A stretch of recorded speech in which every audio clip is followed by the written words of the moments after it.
Ya, bagaimana kabarnya Bapak Ibu? Shalom. Sudah selesai liburannya ya? Iya, kemarin kan banyak liburan. Iya, liburan Lebaran, banyak yang liburan dan sudah selesai semuanya ya. Kita sudah kembali beraktivitas. Ya, puji Tuhan, dan kita sudah masuk di bulan kelima. Dan Tuhan ngasih tuntunan untuk kita semua di bulan kelima ini. Ya, bagaimana spiritual life, kehidupan yang dipenuhi oleh Roh. Tuhan sampaikan pesan untuk kita semua di bulan Mei ini, ya bagaimana kehidupan kita harus dipenuhi oleh Roh. Roh Tuhan, ini jelas ya Bapak Ibu. Dan saya kasih judul tema saya khotbah ini, Not Me but Christ. Bukan saya lagi, tapi Kristus. Sebelum Tuhan naik ke sorga Bapak Ibu, ya ada pesan Tuhan kepada murid-muridnya yang disampaikan sebelum naik ke sorga. Informasi nanti tanggal 18 Mei, hari Kamis kita ada ibadah kenaikan Tuhan Yesus. Ya diingat ya, tanggal 18 Mei hari Kamis kita ada ibadah kenaikan Tuhan Yesus. Untuk jamnya nanti akan diinformasikan, tapi disiapkan waktunya kita ada kenaikan ibadah Tuhan Yesus.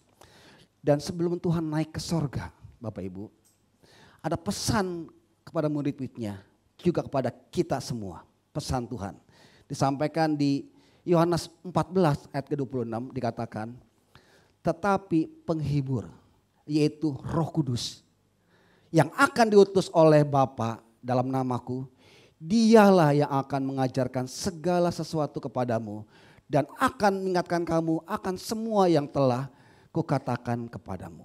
Sebelum dia, Yesus Tuhan naik ke surga, dia berkata dan berpesan kepada murid-muridnya, juga kepada kita semua. Dikatakan penghibur, yaitu Roh Kudus, yang akan diutus oleh Bapa dalam namaku. Dia akan datang ke dunia ini Bapak Ibu. Di mana dia akan mengajarkan segala sesuatu kepadamu dan akan mengingatkan kamu akan semua yang telah kukatakan kepadamu. Roh Kudus yaitu penghibur, dia akan datang ke dunia ini. Tuhan tahu Bapak Ibu, ketika dia nanti ke sorga, dia tahu keadaan murid-muridnya, juga keadaan setiap kita orang percaya. Ya, tanpa Tuhan kita tidak bisa berbuat apa-apa. Firman Tuhan berkata di Yesaya 60 dikatakan bahwa dunia ini di mana kita tinggal itu dikuasai oleh kegelapan. Dan kita anak-anak Tuhan, anak-anak terang. Bisa bayangkan dalam dunia gelap ini kita anak Tuhan tidak bisa hidup tanpa adanya Tuhan. Kenapa? Sebab firman Tuhan berkata di Petrus katakan bahwa dia seperti singa yang siap menerkam kita Bapak Ibu. Itulah kondisi murid-murid Tuhan. Saat itu kalau nanti Tuhan sudah naik ke sorga. Karena itulah dia berkata, aku akan mengirimkan kepadamu seorang pribadi namanya Roh Kudus. Dia akan mengingatkan kepadamu apa yang telah aku sampaikan. Dan bahkan dia akan mengajarkan kepadamu ya hal-hal yang akan kamu lakukan. Jadi Bapak Ibu, Tuhan tahu tanpa Tuhan kita tidak bisa hidup dalam dunia ini yang dikuasai oleh kegelapan. Kegelapan apa?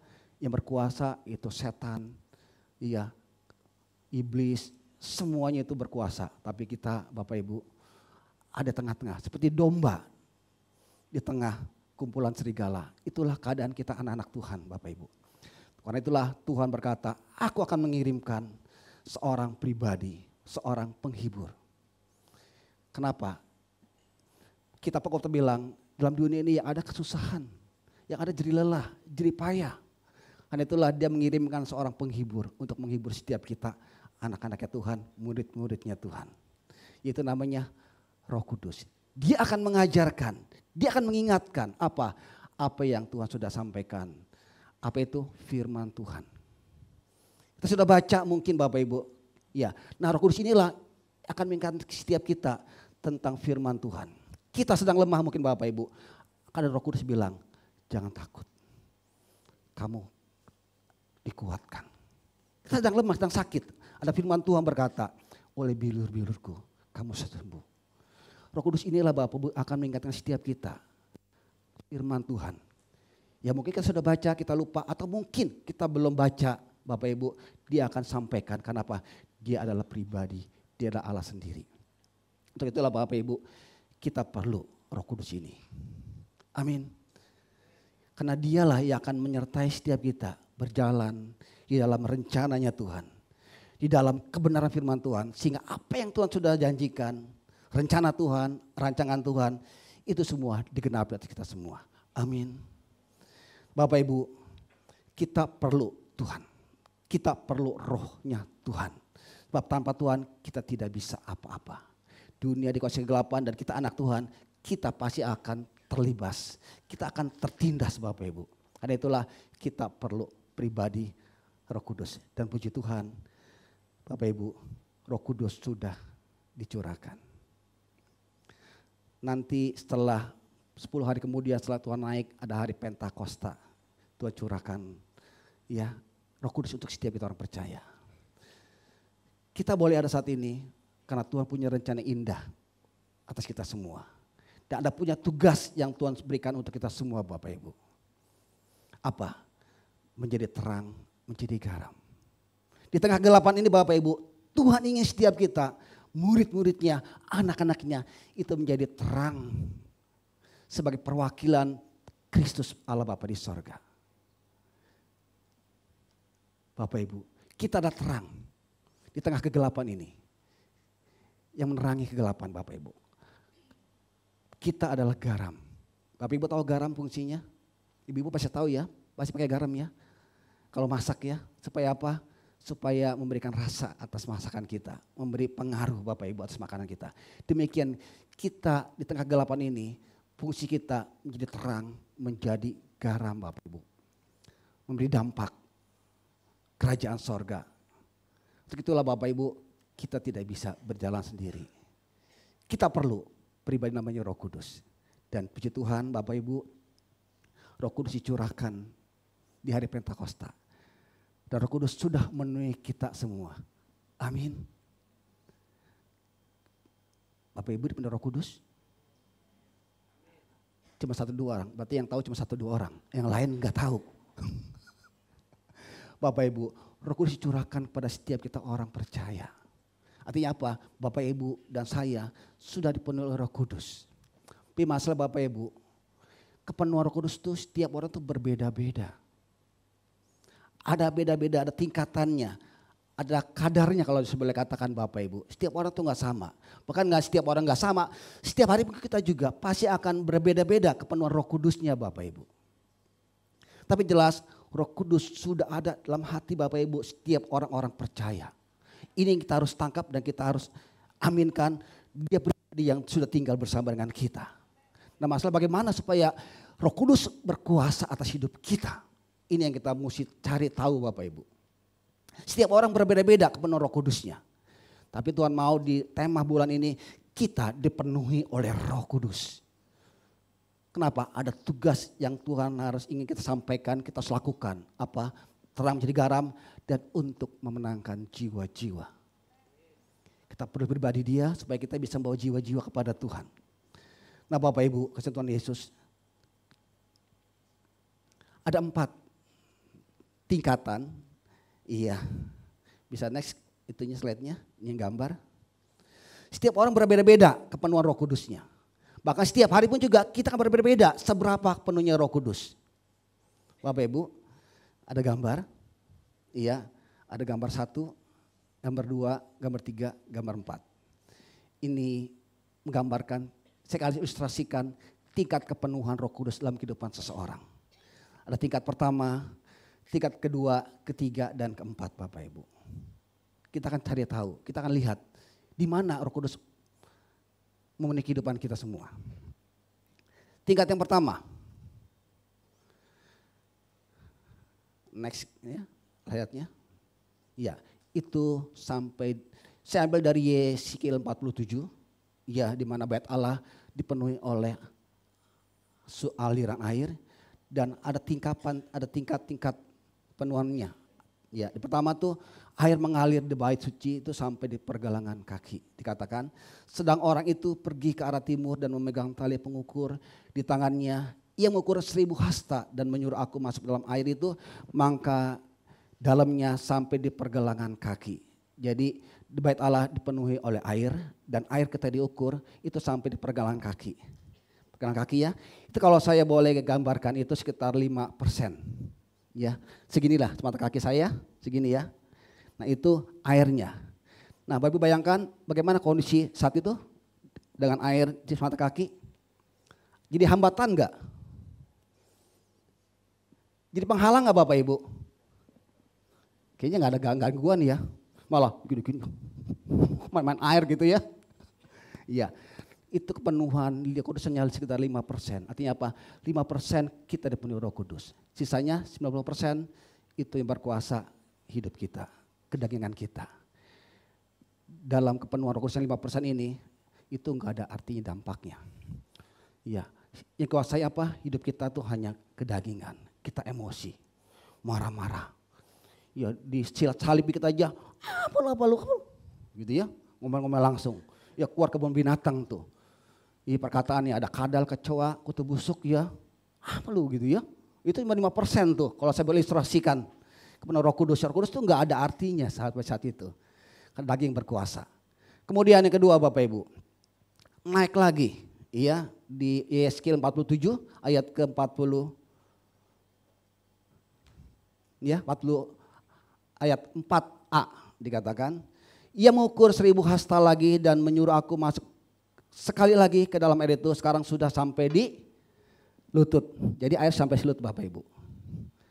Ini kira-kira saya ilustrasikan 25%. Bisa bayangkan dengan air 25% kalau banjir segini ya Bapak Ibu ya. Pernah kebanjiran enggak? Pernah ya? Pernah main air gitu? Pernah kan ya? Nah bisa bayangkan bagaimana sudah mulai susah ya. Iya, jalan juga mesti mulai begini ya. Nah itu artinya apa? Roh Kudus hanya sampai sebatas gitu. Artinya apa? Sisanya itu masih berkuasa kedagingan kita. Kita masih bisa ya emosi, masih bisa marah-marah. Ah udah gak apa-apa, nanti bertobat minta ampun sama Tuhan. Gampang lah. Sekarang lu itu sikat dulu tuh. Lu hajar dulu tuh. Nanti gampang minta ampun sama Tuhan. Tuhan kan baik. Tuhan penuh anugerah, penuh kasih. Gampang lah, penting lu itu dulu aja. Sikat dulu. Itu dalam kondisi penuh Roh Kudus itu hanya sekitar lutut. Yang berkuasa 70% itu kedagingan kita. Itu daging berkuasa. Kemudian naik lagi Bapak Ibu. Ya, air naik lagi ke bait suci. Dikatakan di Yeskiel 47 bagian 4b-nya. Kemudian dia mengukur 1000 hasta lagi dan menyuruh aku ketiga kalinya masuk ke dalam air itu. Sekarang sudah sampai sepinggang. Kira-kira 50% lah ya. Bisa bayangkan di sini Bapak Ibu masih bisa. Udah susah ya. Artinya apa? 50% daging berkuasa, 50% Roh Kudus yang berkuasa. Sudah mulai susah. Jangan Pak Santo, jangan begitu. Gak boleh. Apa gimana ya? Jangan. Ya sudah mulai agak susah gitu ya. Sikat jangan nih. Jangan. Ya sudah mulai seimbang itu. Iya. Oke, jangan. Gak boleh. Dosa. Tapi gimana dong? Ya itu sampai 50 tuh ya. Sudah mulai agak susah, sudah mulai mikir-mikir. Kalau gua ini, kalau saya ini, aduh gimana nantinya ya? Gak baik dampaknya ya. Sudah mulai, ya agak susah, sudah mulai ya bimbang, mulai ragu-ragu gitu ya. Nah yang terakhir Bapak Ibu, ya di ayat ke-5. Sekali lagi ia mengukur 1000 hasta lagi, sekarang air itu sudah menjadi sungai di mana aku tidak dapat berjalan lagi sebab air itu sudah meninggi sehingga orang dapat berenang. Suatu sungai tidak dapat diseberangi lagi. Yang keempat Bapak Ibu, ya di mana air tersebut sudah seperti sungai. Artinya apa? Enggak bisa lagi kita berjalan, enggak bisa lagi kita bebas, kita harus berenang. Artinya apa? Roh Kudus berkuasa sepenuhnya. Bukannya kita lagi, tapi Tuhan. Not me, but Christ. Nah sampai tahapan inilah yang kita harus kejar Bapak Ibu. Yang Tuhan mau supaya apa? Kehidupan kita berdampak. Kehidupan kita menjadi terang, menjadi garam. Kita menjadi perwakilan Tuhan di bumi ini Bapak Ibu. dengan kita dipenuhi Roh Kudus, maka setiap perbuatan kita, tindakan kita, kelakuan kita, orang melihat ada Tuhan dalam kehidupan kita semua. Bukannya saya lagi, not me, but Christ. Ini yang Tuhan mau, yang harus kita upayakan, kita kejar, kita lakukan Bapak Ibu. Kemarin saya sempat sharing di live dengan ini juga, iya. Karena saya dikasih dadakan sama live-nya, pas tolong khotbah ya. Saya bingung, saya gak pengen khotbah Bapak Ibu ya. Saya ikut live kamu ya, oke Pak. Dia gak bilang apa-apa tuh, sampai di harinya tuh udah mulai, Pak Santo silakan bawa firman. Nah saya bingung. Itu biasa di live Bapak Ibu. Kalau ada saya langsung tiba-tiba dilempar, Pak Santo. Bapak Ibu, iya. Ada sempat tanya, Pak, saya kalau pagi hari itu, wah saya bikin mesbah, wah enak banget. Hadirat Tuhan, wah saya sampai, nikmat banget Bapak Ibu. Saya percaya itu 100% saya dikuasai Roh Kudus. Tapi Pak katanya, saya keluar Bapak Ibu, ya saya keluar Pak ya. Saya naik mobil, saya diselip, saya jadi emosi. Iya, waduh tuh gimana tuh ya, kayaknya Roh Kudusnya gak sampai penuh lagi tuh. Ya mungkin cuma sampai mata kaki. Iya, itu ada yang seperti itu. Karena itulah Bapak Ibu, itu harus kita kejar, kita upayakan. Kepenuhan Roh Kudus itu berbeda setiap orang, bahkan setiap hari pun juga itu kan berbeda-beda. Nah untuk itulah kita harus lakukan. Apa yang kita lakukan supaya kita senantiasa dipenuhi oleh Roh Kudus. Gak hanya semata kaki, gak hanya selutut, gak hanya sepinggang, tapi kita benar-benar harus berenang bersama dengan Tuhan. Jadilah kehendak-Mu atas hidup kami, ada di hidupku. Ini harus kita kejar, kita lakukan, kita upayakan Bapak Ibu. Spiritual life ini yang kita harus upayakan. Amin Bapak Ibu. Nah Bapak Ibu, dampaknya kalau kita hidup penuh oleh Roh Kudus sepenuhnya. Kalau kita di ayat ke-7 dikatakan dalam perjalanan pulang, iya sungguh sepanjang tepi sungai itu ada amat banyak pohon sebelah sini dan di sebelah sana. Dampaknya Bapak Ibu kalau kita dipenuhi oleh Rohnya Tuhan, maka hidup kita akan menjadi berkat bagi banyak orang. Kita bisa menuai jiwa-jiwa. Kita bisa menjadi terang, menjadi garam bagi jiwa-jiwa Bapak Ibu. Ini harus kita kejar, kita upayakan hidup kita senantiasa full oleh Rohnya Tuhan. Bagaimana caranya? Ini kan ya masalahnya, bagaimana caranya Pak? Emang ngomong enak, tapi gimana caranya ya? Gitu ya, saya tahu Pak, semata kaki, selutut, sepinggang, sampai tenggelam itu saya tahu. Tapi bagaimana caranya Pak? Tolong rahasianya apa? Gitu kan ya, mau tahu? Kayaknya dikit nih yang mau tahu nih, yang lain kayaknya masih bingung apa ya? Bapak Ibu, ada 3 kunci Bapak Ibu yang ingin saya bagikan. Bagaimana kita hidup dikuasai oleh Roh Kudus sepenuhnya. Spiritual life. Yang pertama Bapak Ibu. Galatia 2 ayat 20, firman Tuhan berkata, namun aku hidup, ini kata Paulus, tetapi bukan lagi aku sendiri yang hidup. Aku hidup kata Paulus, tapi bukan aku lagi yang hidup. Not me but Christ. Melainkan Kristus hidup dalam aku, dan hidupku yang kuhidupi sekarang dalam daging ini adalah hidup oleh iman dalam anak Allah yang telah mengasihi aku dan menyerahkan dirinya untuk aku. Jadi kuncinya Bapak Ibu, bahwa hidup kita itu bukanlah milik kita lagi. Mesti ingat, kita miliknya Tuhan. Kita sudah ditebus oleh Tuhan di kayu salib. Kita jadi miliknya Tuhan. Jadi kita hidup bukan hidup kita lagi, tapi miliknya Tuhan. Ini kita mesti tangkap Bapak Ibu, kuncinya. Bahwa hidup kita bukan lagi milik kita, tapi milik Tuhan. HP ini saya beli Bapak Ibu, tadi milik toko, saya beli. Jadi sekarang milik siapa? Milik saya, ya kan ya. Saya pakai bisa semua mau saya. Tokonya kalau komplain, Pak itu HP tempat saya lupa berapa tahun-tahun, tapi saya sudah beli jadi milik saya sekarang. Gitu ya. Demikian Bapak Ibu, sekarang kita miliknya Tuhan. Bukan milik kita lagi. Sebab kalau kita bukannya milik Tuhan, milik kita kan binasa nanti kelak. Iya, hidup kita nanti akan ujung-ujungnya, ending-endingnya kekal di neraka. Tapi kita ditebus oleh darah Kristus. Kita menjadi miliknya Tuhan dan ada rencana Tuhan yang harus kita lakukan. Hidup kita menjadi hidup yang penuh dengan kasih anugerah untuk menjadi berkat bagi jiwa-jiwa. Amin. Ini yang Tuhan mau Bapak Ibu. Kuncinya sadarilah ini bukan lagi milik kita, tapi miliknya Tuhan. Apa ciri-cirinya orang yang miliknya Tuhan? Ada 3 Bapak Ibu yang ingin saya bagikan ciri-ciri orang yang hidupnya miliknya Tuhan. Yang pertama, di Roma 8 ayat ke 9 dikatakan, tetapi kamu tidak hidup dalam daging, melainkan dalam roh. Jika memang roh Allah diam dalam kamu, tetapi jika orang tidak memiliki Roh Kudus, ia bukan milik Kristus. Bapak Ibu, kamu tidak lagi hidup dalam daging, tapi hidup miliknya Kristus. Karena Roh Kristus sudah ada dalam kehidupan kita semua. Artinya apa? Hidup kita biarlah dituntun sama Tuhan. Jangan oleh daging Bapak Ibu. Oleh daging artinya apa? Kita hanya 5% atau 10% itu rohnya Tuhan yang berkuasa. Tapi kalau roh Tuhan yang berkuasa sepenuhnya, maka dia akan menuntun kita. Kita harus berenang mengikuti alirannya Tuhan. Amin. Jadi hidup tuntun oleh roh.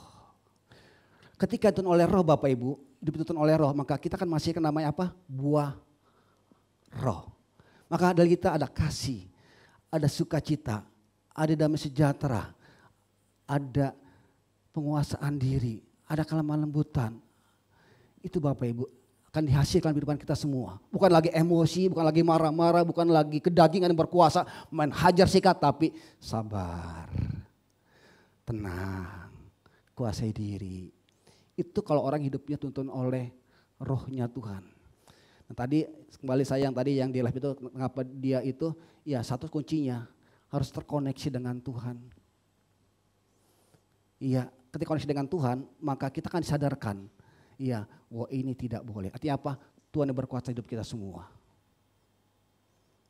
Kita bangun mesbah di pagi hari ini, Tuhan berkuasa hidup kita semua. Ini kita lakukan juga dalam kehidupan kita sehari-hari Bapak Ibu. Terkoneksi dengan Tuhan, kita sadar, Tuhan tolong saya Tuhan. Jadi setiap tindakan kita, perbuatan kita, Tuhan akan menuntun semuanya Bapak Ibu. Dia akan mengingatkan. Dia akan mengajarkan Bapak Ibu. Itu pribadi Roh Kudus berkarya. Kalau kita mau dituntun oleh Roh. Jadi terkoneksi dengan Tuhan Bapak Ibu. Kalau saya boleh ilustrasikan, Bapak Ibu pernah naik bis berdiri ke bagian duduk? Atau nggak pernah Pak? Saya selalu naik mobil pribadi Pak. Saya gatal-gatal kalau naik bis Pak. Ada yang gitu? Bapak Ibu kalau naik bis, kalau berdiri ya, pasti kan enggak begini kan ya. Ada yang gitu? Enggak kan ya, pasti kan nyari pegangan kan ya. Kenapa nyari pegangan Bapak Ibu? Ya supaya enggak jatuh kan ya. Kalau bisnya ugal-ugalan dia ngebut, kita kecelentang gitu kan ya. Kalau tiba-tiba dia ngerem kan kita ngusruk gitu ya. Kita pegangkan dengan apa? Pegangan kita tetap berdiri. Betul ya? Nah demikian juga Bapak Ibu, kalau kita terkoneksi dengan Tuhan, kita pegang dengan Tuhan, kita tetap stay Bapak Ibu. Iya, ada ada serangan, orang bikin kita marah, tetap kita santai. Haleluya, terima kasih. Iya, dimaki-maki, puji Tuhan. Kenapa? Kita terkoneksi dengan Tuhan. Iya, digoyang-goyang gitu, ya ada orang bikin kita emosi, ada makian, kita santai aja. Terima kasih. Kenapa? Kita terkoneksi dengan Tuhan. Hidup kita dituntun oleh Tuhan. Bapak Ibu, itu kunci pertama. Senantiasa terkoneksi dengan Tuhan. Hidup dituntun oleh rohnya Tuhan. Saat kita lepas Bapak Ibu, kita lepas pegang gini. Siapa-siapa Bapak Ibu, ya terlempar. Kalau kita pegangan, kita akan selalu waspada. Tetap berdiri. Amin. Kalau kita lepas saja Bapak Ibu, siap-siap aja kita akan kelempar. Siap-siap aja daging berkuasa, jangan takut. Ayo sikat cara-cara dunia. Ya, gigi balas ganti gigi. Ya, hajar jangan takut. Itu Bapak Ibu, kalau kita nggak koneksi dengan Tuhan, kita dikuasai oleh kedagingan kita. Tapi kalau kita koneksi dengan Tuhan, maka Tuhan akan menguasai kita. Kita akan mengikuti tuntunan Tuhan. Amin. Yang kedua Bapak Ibu. Yang kedua, di Roma 8:28, ya, Kita tahu sekarang bahwa Allah turut bekerja di dalam segala sesuatu untuk mendatangkan kebaikan bagi mereka yang mengasihi Dia. Yang kedua Bapak Ibu, kita tahu sekarang bahwa Allah turut bekerja di dalam kehidupan kita. Yang kedua, pastikan, percaya, pegang bahwa Tuhan bersama dengan kita. Turut bekerja dalam kehidupan kita. Dalam kita bekerja, dalam kita melakukan apapun juga, ya Tuhan bersama dengan kita. Kita diberkati Tuhan, Tuhan bersama dengan kita. Juga dalam masalah pun juga, Tuhan bersama dengan kita. Tuhan berkata, aku menyertai engkau sampai kepada kesudahan zaman. Tuhan bersama dengan kita sampai selama-lamanya Bapak Ibu. Tuhan bersama dengan kita Bapak Ibu. Iya, Tuhan akan berperkara atas setiap masalah kita. Ada masalah, Tuhan akan berperkara. Kenapa? Bapak kita tahu Allah bersama dengan kita. Dia akan bereskan. Maka firman Tuhan berkata, Dia yang berperang atas kita. Dan Dia memberikan kita kemenangan. Amin. Ciri yang kedua, orang sepenuhnya dikuasai oleh Tuhan. Dia percaya bahwa segala sesuatu ada Allah bersama dengan kita. Dia bekerja. Sakit penyakit pun juga kita bekerja. Amin. Mungkin kalau persoalan, masalah, iya percayalah Tuhan bekerja di dalamnya. Kita cari tahu Tuhan maunya apa. Pasti rencana Tuhan akan digenapi. Ya, jadi jangan takut, jangan khawatir ketika ada masalah persoalan karena ada Allah bersama dengan kita. Kemudian yang ketiga Bapak Ibu. Yang ketiga. Ya. Melihat segala sesuatu dari kacamata Tuhan. Bahwa semua itu mendatangkan kebaikan. Allah turut bekerja dalam kehidupan kita semua untuk mendatangkan kebaikan. Kita lihat bahwa segala sesuatu itu ada kebaikan yang akan digenapi. Amin. Kita punya pergumulan, masalah sakit penyakit. Kalau kita dikuasai oleh Roh Kudus, oleh Roh Tuhan, kita percaya pasti ada sesuatu yang indah yang akan digenapi atas hidup kita semua. Amin. Lihat dari kacamatanya Tuhan. Dengan dari kacamatanya kita pasti akan negatif. Kenapa Tuhan kau biarkan saya sakit? Kenapa Tuhan kau biarkan saya seperti ini? Menderita. Kenapa Tuhan? Itu kalau kita lihat kacamata kita. Kenapa? Daging yang berkuasa Bapak Ibu. Daging selalu maunya komplain, maunya marah-marah, maunya yang enak-enak. Iya. Tapi kalau Tuhan yang berkuasa, maka semuanya itu pasti akan indah. Lihat dari kacamatanya Tuhan. Bahwa segala sesuatu itu pasti akan mendatangkan kebaikan. Amin. Ya dulu saya pernah, udah lama banget ya. Dulu saya pernah kehilangan mobil. Ya. Mobil satu-satunya kehilangan. Saya sempat marah-marah Bapak Ibu. Tuhan, ini mobil satu-satunya yang saya pakai buat pelayanan. Kenapa kok Tuhan tega diizinkan hilang? Hilangnya depan rumah lagi Bapak Ibu. Dalam rumah saya tuh tinggal saya udah 40 tahun Bapak Ibu. Kan kebangetan tuh ya orang ngambil ya. Dia gak mandang saya orang lama kali ya Bapak Ibu. Iya. Disikat juga loh Bapak Ibu. Orang maling dia gak kenal saya kali ya. Saya ada orang lama di sini disikat juga Bapak Ibu. Saya sempat komplain Bapak Ibu ke Tuhan ya. Tapi kemudian disadarkan. Ya, lihat dari kacamatanya Tuhan. Bahwa sesuatu itu kebaikan. Puji Tuhan Bapak Ibu. Gak lama dengan cara Tuhan saya dapatkan mobil yang lebih baik Bapak Ibu. Iya, yang dari sebelumnya mobil lama. Saya bertobat Bapak Ibu, Tuhan ampuni saya kalau saya. Iya, Tuhan saya berkati dah tuh maling tuh. Saya berkati biar dia pakai mobil saya tuh jadi berkat buat dia. Kalau duduk dia Tuhan sadarkan dia bertobat. Puji Tuhan Bapak Ibu. Ya kalau kemudian caranya Tuhan saya dapatkan mobil pengganti yang lebih baik lagi Bapak Ibu. Segala sesuatu lihat kacamatanya Tuhan. Bahwa itu pasti akan mendatangkan kebaikan. Ini ciri-ciri orang yang senantiasa hidup dipenuhi oleh rohnya Tuhan. Dia tahu bahwa Tuhan itu bekerja dalam kehidupannya dia. Dan dia tahu semua itu mendatangkan kebaikan. Amin. Jadi Bapak Ibu, ini yang Tuhan mau atas kita semua. Spirit full of life. Tidak hanya semata kaki. Tidak hanya selutut. Tidak hanya sepinggang, tapi kita harus berenang. bersama dengan Tuhan. Artinya apa? Kita mengikuti tuntunan Tuhan. Tuhan yang berkuasa hidup kita semua. Maka pasti hidup kita akan menjadi berkat.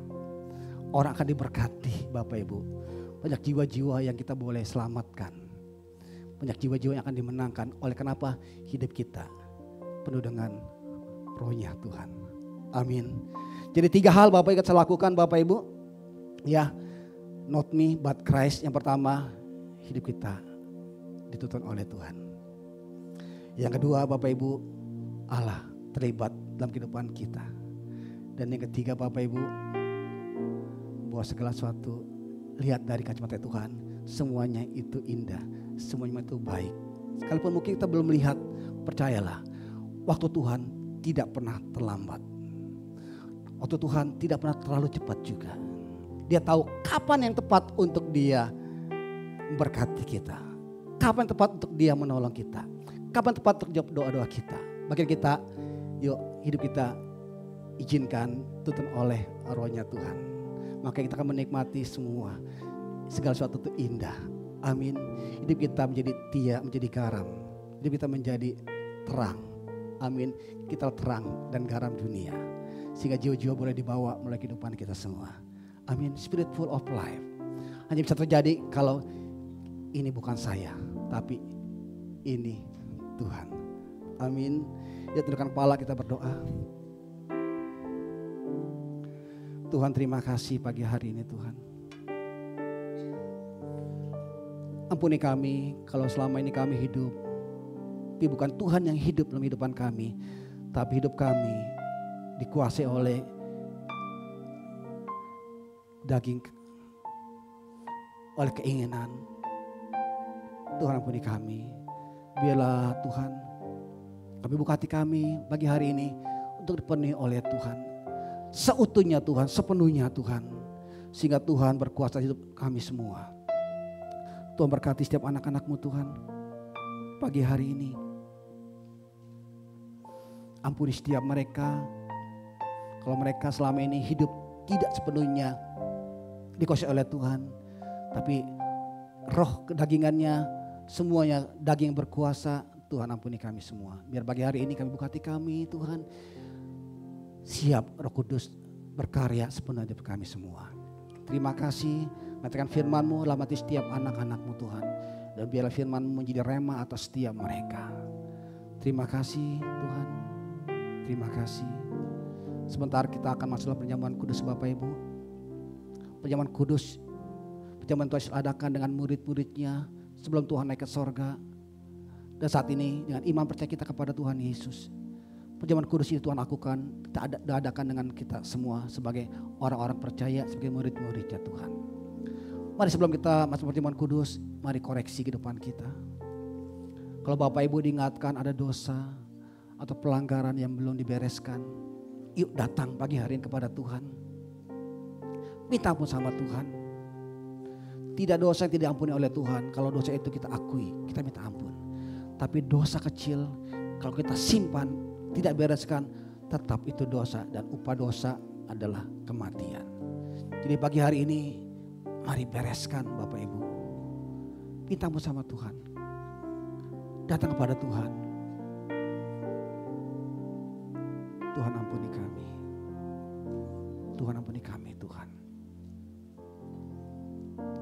Terima kasih Tuhan. Mari Bapak Ibu bangkit berdiri.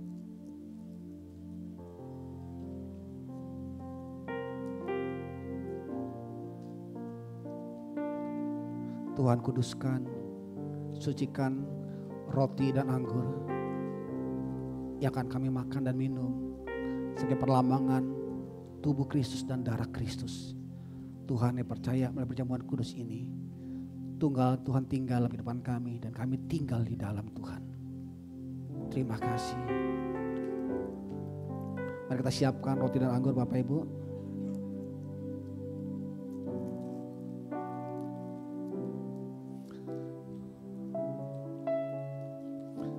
Terima kasih Tuhan. Terima kasih. Yesus Tuhan. Sebab apa yang telah kuteruskan kepadamu telah aku terima dari Tuhan. yaitu bahwa Tuhan Yesus pada malam waktu diserahkan mengambil roti. Mari kita angkat roti tangan kita tinggi-tinggi. Dan sudah itu yang mengucap syukur atasnya, ia mecah-mecahkannya dan berkata, inilah tubuhku yang diserahkan bagi kamu. Perbuatlah ini di peringatan akan aku. Bukankah roti tangan kita tinggi-tinggi, kita angkat tinggi-tinggi merupakan tubuh Kristus? Mari kita makannya dalam nama Tuhan Yesus.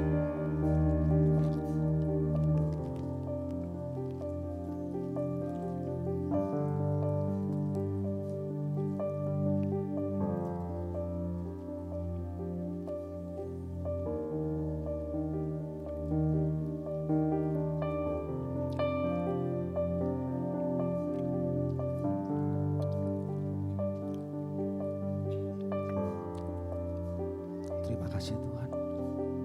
Terima kasih. Demikian juga ia mengambil cawan sesudah makan. Mari kita angkat cawan tangan kita tinggi-tinggi. Lalu berkata, cawan ini adalah perjanjian baru.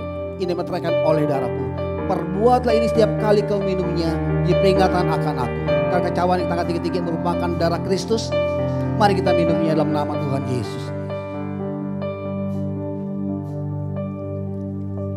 Terima kasih Tuhan. Mari Bapak Ibu katakan terima kasih.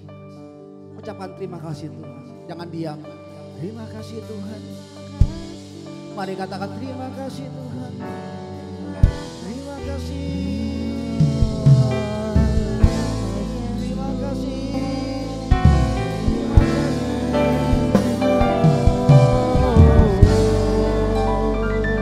Mari Bapak terima kasih Tuhan, katakan terima kasih.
Tuhan terima kasih untuk perjamuan kudus yang boleh diadakan pagi hari ini.